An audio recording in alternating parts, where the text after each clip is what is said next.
You are watching the Jennylyn Show, and I'm Jennylyn Glebe, your host. And tonight, my guest is Hilary Barnett. She is a Stanford graduate who's done phenomenal things for the community and with her life. And she has represented women in many different capacities.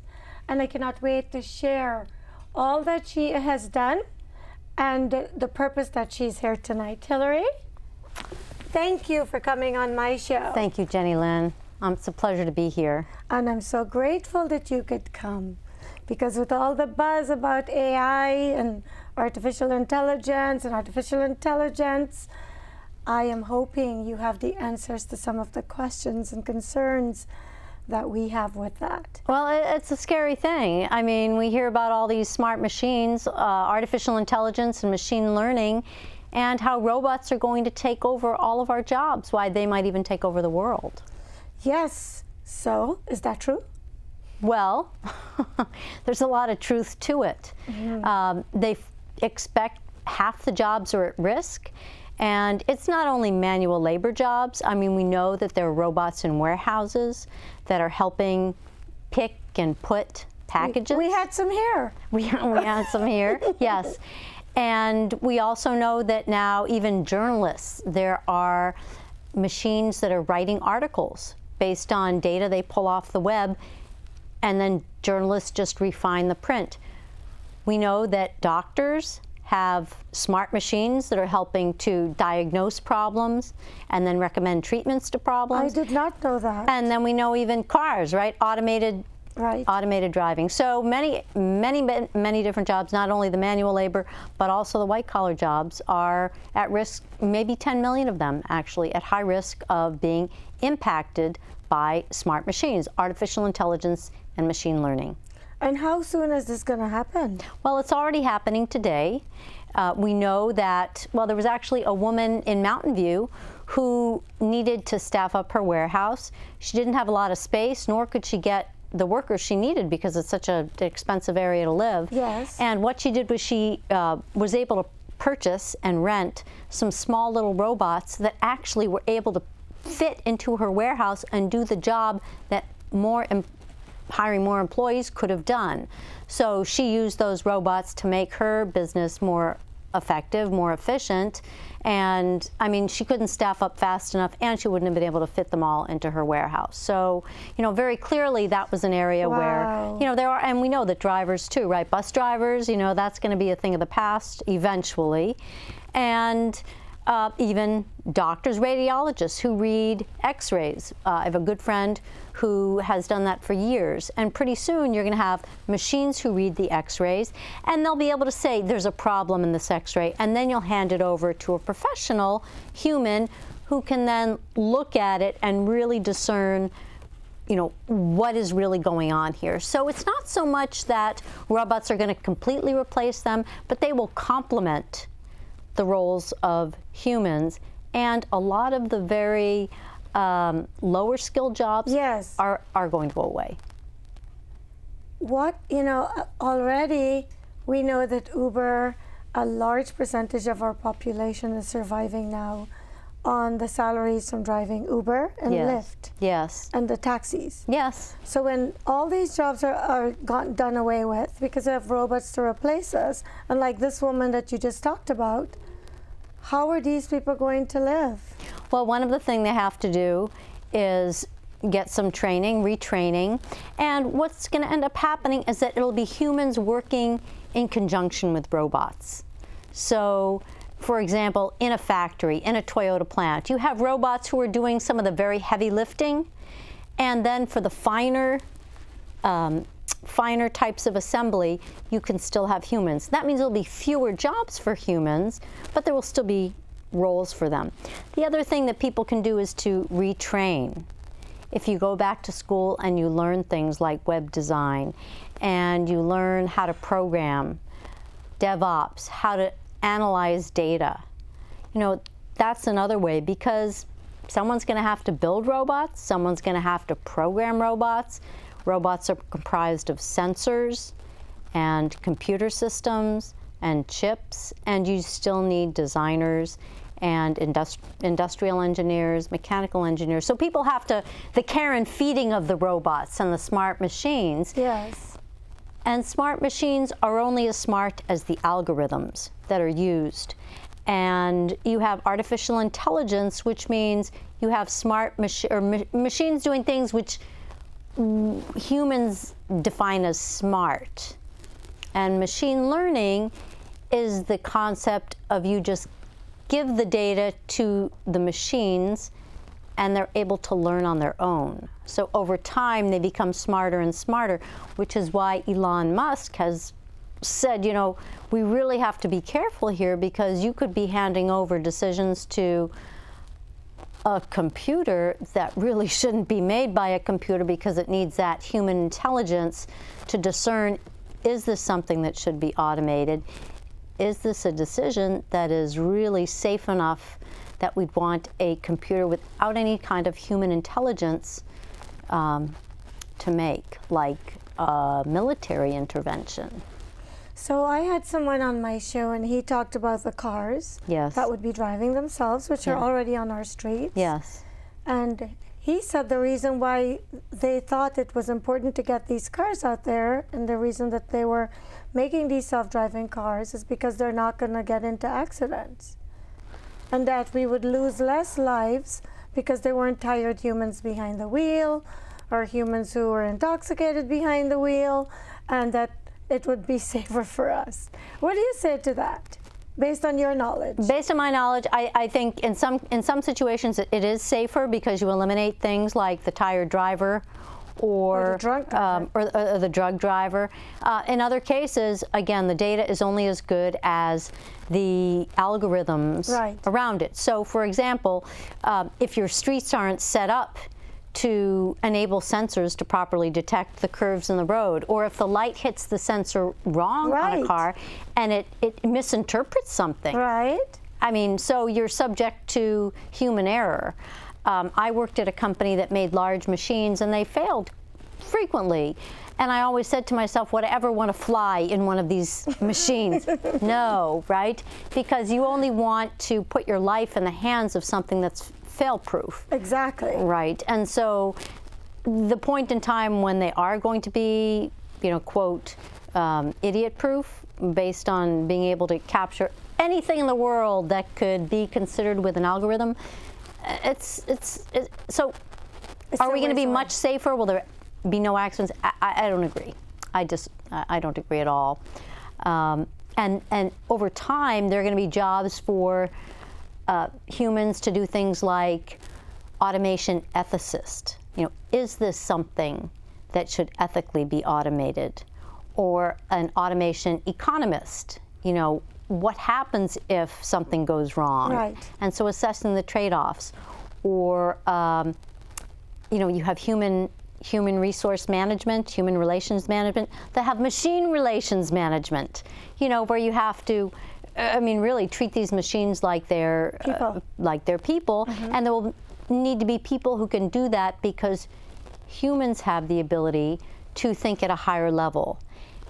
And so being smart in the age of the, quote, smart machine won't mean getting good grades. It won't mean being able to compute lots of, you know, make a lot of calculations. It'll mean having a high emotional intelligence. So roles like psychologists or people who make you feel good, your hairdresser, your cosmetologist. Can you imagine a robot cutting your hair or a robot giving you a facial? So these jobs that really require that human connection and collaboration will not go away, and they will expand because people will want that person-to-person connection. So one of the things about the cars that concerns me is people won't need driver's license anymore. And think of how that's going to affect our economy, because all the money you spend on your insurance and your license is going to go away. Well, so you'll be spending your money on other things. There'll be service fees. But how about the economy? Well, the economy, I mean, the biggest concern is that a lot of people will lose their jobs. Right. And there has been talk on the, far left-leaning folks of a standard salary for everybody. So everybody is given a standard salary. Oh, really? That's yes. part of the deal. Well, I don't know if that's going to happen. There's clearly a lot of resistance to that, because the more you give someone, the more entitled they feel, and maybe the less inclined they are then to go and try to improve their skills and get one of the jobs that still exists. But could you imagine somebody who's like 55, 60 years old, who has already gone through all of that and is now driving a taxi or Uber for a living? They're going to be expected to go back to school and learn a new trade at that age. It is going to be very hard, but maybe they can go and work in a robot factory. Maybe they can, there will be jobs. Again, it'll be like a new economy created by the emergence of the smart machine and robots. So there will be new jobs. People have to continue learning. I just left a job I had been at for over 20 years, and it was an excellent job, but I felt that I needed to continue learning and growing. And it is hard now in my new role to, pick up and start learning new things, but everybody has to do that. Not everybody is able. I mean, if you're 70 or 80 years old, you might think, I can't. But there are other opportunities by being able to call a car and, have a robot come and pick you up. Imagine the freedom you're now given that you never had before, which opens up a whole new world of opportunities for you. So how do you feel about sitting in a car and having a car drive itself with you in it? I'm a control freak. I don't even let my daughter, get in the car. I'm the worst. It would scare me. It would really scare me. That said, driving for long periods of time is I know that it's really draining. So how about you, Jennylyn? I don't know how I feel about that. I like to drive my own car. What I want to know is, are you going to be forbidden to drive? Are they going to remove human-driven cars off the street? Those cars that we drive, are they going to be outlawed?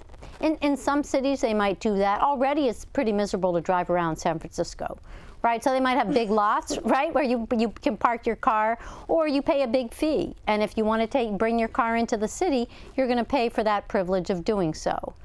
And you already do. That is true. So they're going to triple it, probably. They're going to be, higher fee toll roads. So there will be, for people who want to keep that privilege. What really worries me, and it worried me also with all the, you can instantly go on your phone and search for any term and figure out anything, and your numbers are stored, and you can say, Siri, call home, is it makes people stupid. You don't have to remember as much. Of course. And one thing that speaks to that is the way young people spell and write these days. Yes. Have you seen the cause? The cause for because? Yeah. And I mean, I have a hard time with that language because I didn't learn that one.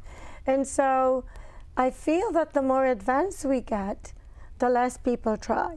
What do you think about that? The less people use their own brains. And I remembered asking the other person who has been on my show to discuss AI. I remember asking him about, examinations, because he said the computers would take exams for us. And so it won't be you got a better grade than I did, because everybody will get the same grade. Right. So when that happens, how would we measure people's intelligence? By maybe through things like writing, by the level of their critical thinking skills. So you could have a word problem, a math problem. If A and B equals this and this situation, what does it all mean? And someone would really have to, it's like the role of a data scientist. What the data scientist does is look at all the information that's presented and make conclusions about it. So the way we measure smartness and intelligence will have to be different, because any computer could tell you the answer. Right, you can ask Siri anything. The other day, somebody told me, shut the front door. And I'm like, what is shut the front door? I didn't know what it meant. And I Googled it and found out what it meant. So when you can even Google something. Can you say it on TV? Oh, it's not something very good. Okay. It involves the F word, which I don't think would go over well on this show. All right. But I mean, I was just blown away that something like that you could also Google and find out what it means. What scares me more is, though, Siri is so incredibly inaccurate, and you know, really? I love Apple. Siri, I talk to Siri all the time, and she frustrates me endlessly because she gives me the wrong answers to questions I ask. And I don't know about Alexa, because I'm actually scared to have these devices in my home. I'm not putting that in my house. I mean, they pick up all your language, and what they do is, I mean, the big players in artificial intelligence, you want to get a job in any of these companies, you know, the Facebook, the Googles, the Amazons, the Microsoft, Intel, they are big on artificial intelligence because collecting all the data and then being able to act on the insights from that data, and then creating the machine learning. So the neural networks, the machines get smarter and smarter and can make those decisions on their own, and then they can sell you things. They can't, well, what's scariest is selling you things is one thing, but then mining your data and then eventually finding out what kind of physical health are you in, and how much should we charge you for insurance, and how much should we charge for your car insurance. Those are very scary, intrusive things. So things like Siri, I think the algorithms are imperfect, and so you need her to be a little bit better at learning how to detect the questions and answer them. And then the second thing is, I'm very scared with what can be done with that data. Of course, and the thing is, she does not get accents. Because when I ask anything, I'm told I have a bit of an accent still, although I've lived here for a long time. But it's rare that I ask anything and they get what I'm asking. So I have to type it because I don't know. Maybe it's my voice, intonations, the way I pronunciate and enunciate, but she never gets what I'm asking. So they still have to work on that. Well, so maybe one of the things that you can do, I mean, you have to do, is the folks who design these algorithms, usually they're trying to make the folks more diverse, but it's a lot of young males, young white males, young Indian males, and they design the algorithms for what they know, right? And it's like people do things based on their scope of knowledge. So you'll need people who come from different backgrounds and know different languages to be able to help train the machines. So there will be, again, you have these devices need to be, if they're to become ubiquitous, they need to be able to meet the needs of everybody. Exactly. Yeah. And one of the things that another guest I had on my show, and we talked a little bit about AI, is he said, you need to be careful because all of what goes on in your home, when you've got those devices, the information is being stored somewhere. Oh, yeah. So people know everything. Oh, yeah. Everything that is going on in your life and your home. Why would you want to do that? There's a new podcast called Hackable, and it's Hackable with a question mark. Yeah. And what it does is, in every episode, it explores something that we think is safe, and it determines, could it really be hacked? So in the end, I don't think there's anything that's secret unless you go and you live in the woods and you're totally off the grid. And there are some folks who've said, look, I want to be able to live disconnected and off the grid. I know when I don't have my phone with me for more than, 8 hours, I start getting scared because it's like, it's like your buddy. Would you rather, When did this happen to us?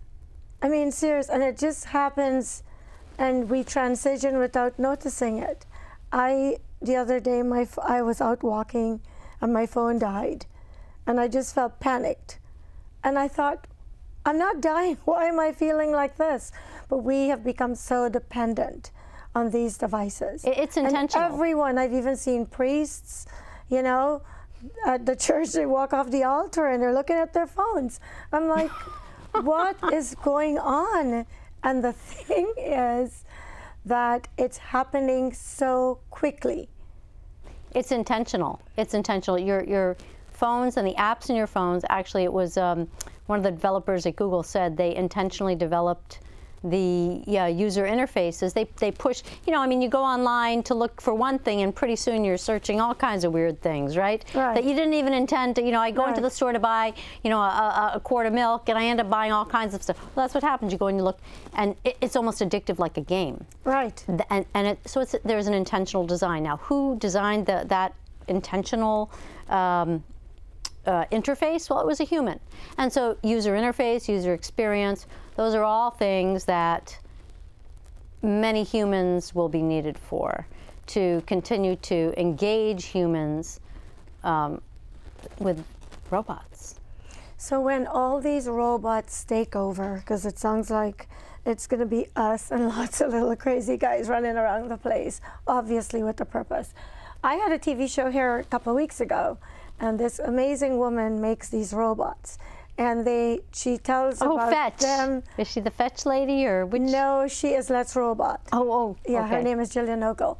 But while she was on our show, she told how her robots in her home are being used by people all over the world to do her makeup. Do her makeup? They've done her makeup using her robots in her office from different parts of the world. Oh, you mean like they control it with like a joystick? Yeah, because her robots are operated by going to a website, and anybody could do it. All you have to do is go to her website.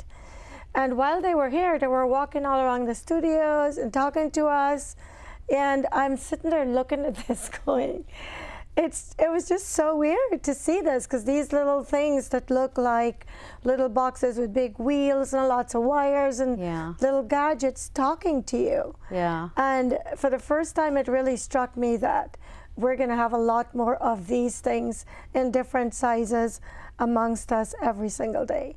And she tells about if she doesn't turn them off, all night they're moving around her home. And her business partner, that one of the robots had trashed his home, because anybody could go and do anything they want with them unless they block the person. So how do you envision our lives going forward? I think we go robot crazy, and artificial intelligence crazy. One thing about humans is that you do have a choice. You have a choice.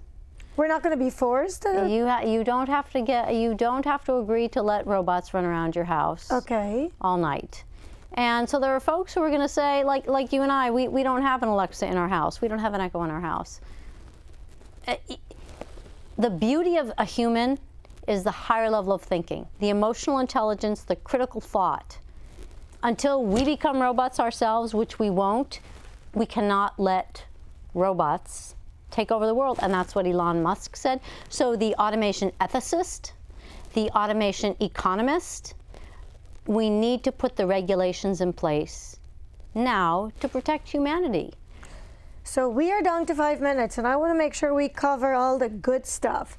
Why do you think that he is objecting, Elon Musk? Why? Yes. Scares me to death, because he's a brilliant visionary. Right. And he sees what all these online devices have already done to the human situation. And with algorithms that manage these robots, if the algorithms are created by people who have evil intentions, evil can arise, right? Then it's all pushing a button and boom. But we know those people exist. In fact, sometimes I think there are a lot more of them than there are of us. So they're the roles. They're the roles for the humans. The roles of the humans is to protect humanity. Right. And we need the people to continue to do those things, and not to just acquiesce and say robots take over the world, because you can only let happen what can happen. Robots should work hand in hand with us. At the end of the day, the humans have to have the higher level of intelligence to make those decisions. We can't have a robot of a government of robots. Remember how? We don't want that, and that's our responsibility. But the sad thing is we don't always have control of these things. It's like the internet. Now you have hackers, you have scammers. People can create stuff and put it up there, and you and I think it's who they're saying it is, when it's not at all.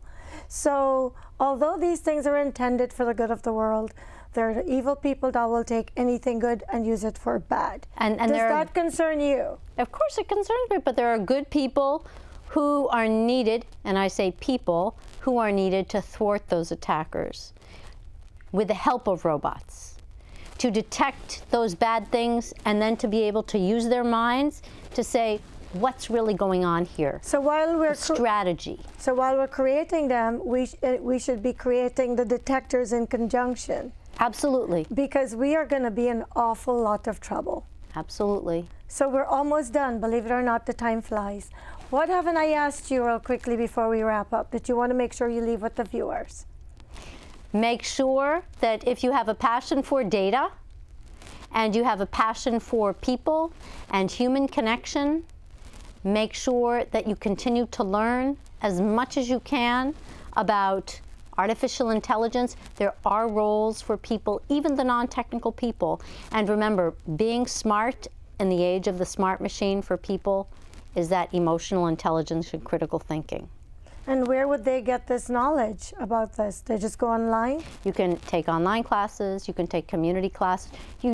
To be a developer, you don't have to go to Harvard or Stanford. So we're almost out of time. If you are someone who has watched this show, I hope it's going to somehow help to prepare you for what is seeming like the inevitable. So make sure that you keep yourself informed and educated, because education is very powerful when it comes to these big changes that we're all going to have to adapt to. So Hilary, thank you so much for coming on my show and sharing your expertise with us. Thank you to my crew, and thank you everyone for watching the Jennylyn Show, and I will see you next time.